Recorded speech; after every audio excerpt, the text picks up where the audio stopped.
Tamela D'Amico. I played Cassidy Clark. Tom Dingle, me personally, as a person, I feel so bad for him because he has to be dragged through the entertainment system in a way that nobody wants to be dragged, and he doesn't know any better. He's extremely naive to the system, but has so much heart and so much belief in his craft that sort of pushes him farther into I guess acquiescing to the system than what he probably should. Tom Dingle he sort of does this sort of thing where he's like, oh, well, oh, I rather don't fancy that. Oh. So with Cassidy, she has a goal, and her goal is to make money, and her goal is to gain respect. So in order for her to do that, she has to railroad people. She has to spit out information as quickly as possible. You have no rhyme or reason in asking her a question because so much information is coming at you, and you just have to be agreeable because she'll just keep spitting more. And the hyper quality of her is something that for me is so fun to play because the energy level is so frenetic. It's like, I don't ever have caffeine, and when I drink a Starbucks, it's like my heart is pumping like like a hummingbird for 3 days. And that's sort of like her modus operandi. Like she has to move that way, otherwise she will completely die. I love England. I love London. I love the accents. Let me tell you, you can be the hairiest, ugliest, broken teeth Brit you have ever seen, but if you come at me with that accent, oh God, I melt. My first kiss was in a playground on a seesaw, and he came over and he just planted one right on me, and it was sort of like a smiss. It wasn't on the mouth, it was like smiss, like right there. And I was like, oh my God, I didn't know what to do. So I just was like frozen, like it never happened, just standing there like a statue, like whatever. And he did it again, smiss, and then went back on the seesaw, and we just seesawed for like another 5 minutes.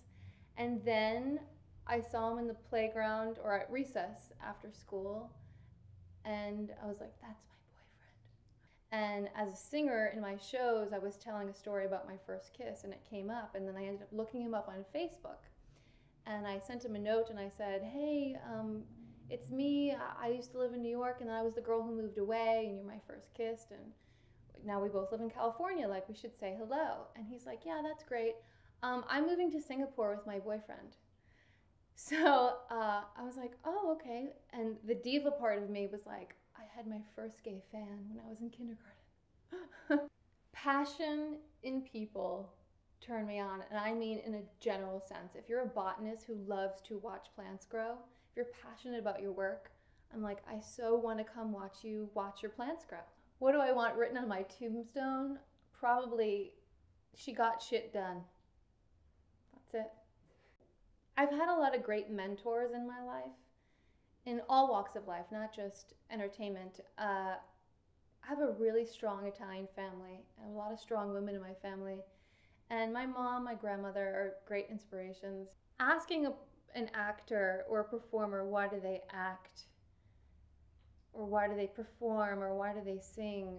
If you're truly in it, it's the same question as why do you breathe oxygen? You don't have any other choice. You have to do it. I knew I wanted to be an actor when I used to watch New York's Nostalgia Network, which was basically Turner Classic Movies before it was Turner Classic Movies. It was the same kind of station. And I used to watch all these old black and white movies, Judy Garland show, I Love Lucy, so much so that I thought I saw them in color. I thought they were in color. I just had such a wild imagination. Back then, God, movies were so fantastical and so surreal. I mean, so beautiful. And everyone looked amazing. Everybody was dressed. Nowadays, we're just sort of like flub, you know, what's up, man? Everyone was so formal back there. It's gorgeous. So from a very small child, I knew that I wanted to be part of the entertainment business. Before I even really knew what it was, I remember watching an I Love Lucy episode where they went to California. And I was like, I don't know what that place is, but I'm so going there. And, you know, it's strange. You think things and they manifest. And, you know, when I was in college, I was like, I knew how to get to California as quickly as possible. And However I can do it, I should get there, because that's what Lucy did.